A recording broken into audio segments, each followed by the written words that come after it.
Tonight on Words of Wisdom, we bring you the thoughts of former South African President Nelson Mandela.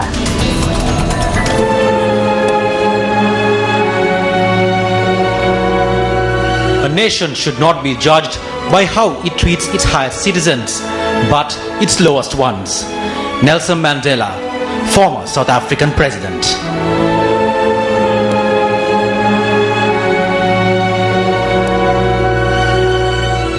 Now, a group of representatives from the United States of America met with Parliamentary Group Leader of the Tamil National Alliance, R. Sambandhan, yesterday. MP Sambandhan said attention was focused on adopting the recommendations endorsed at the United Nations Human Rights Council in Geneva. The next UNHRC session will be held in March of next year.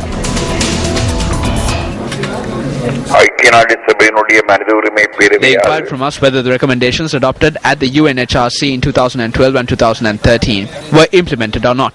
We held discussions on a political solution, military rule, land problems and missing persons. They also inquired whether the Provincial Council system is being implemented following the Northern Provincial Council election. Attention was mainly focused on a political solution. USA has reiterated the need to implement the recommendations of the Lessons Learned and Reconciliation Commission report. The U.S. has long urged the government of Sri Lanka to fulfill its public commitments to implement the recommendations of its own Lessons Learned and Reconciliation Committee report and to develop credible justice mechanisms to address outstanding allegations concerning serious violations of international human rights and humanitarian law. We do also continue to be concerned about ongoing issues regarding restrictions on freedom of the press and expression, the erosion of the rule of law, and violence against religious minorities. And we also note with concern that human rights defenders have continued to face reprisals. Obviously, this is something that needs to end. External Affairs Minister Professor G.L. Pires points out that the international community does not take into consideration the situation in Sri Lanka when adopting resolutions.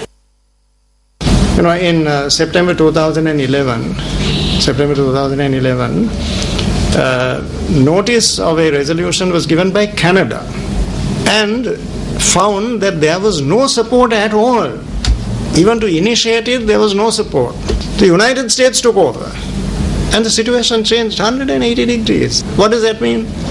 That is that voting patterns in respect of the resolution about Sri Lanka are determined not by any consideration of issues pertaining to this country, but the critical factors have to do with the bilateral relationship between the country bringing the resolution and the countries whose votes are being canvassed.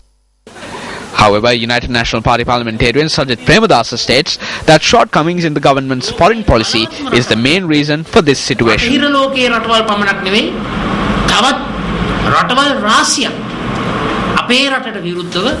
Our country is at risk because not only powerful nations but other nations too are organizing against us. We need to reveal our country's foreign policy. First, it was said that there were human rights violations during the war through a joint communique released by Ban Ki-moon and the country's president. Then, G.L. Pires writes to Ban Ki-moon stating that there is an unbreakable connection between the Darusman report of the UN and the LLRC. Due to this dual role in Sri Lanka's foreign policy, our country is in a serious debt trap.